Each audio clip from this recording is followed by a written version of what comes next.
Meaning of half-timbered. Half-timbered. Half-timbered. Half-timbered. Half-timbered.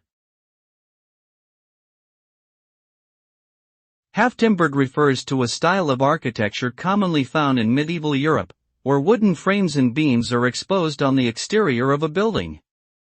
These timber frames were filled with wattle and daub, a mixture of mud, clay, and straw. The resulting pattern of exposed wood in plaster or stucco is distinctive and highly decorative. Half-timbered buildings were often used for homes, shops, and civic buildings such as guildhalls. Today, half-timbered architecture remains popular in Europe and other parts of the world as a picturesque reminder of medieval times.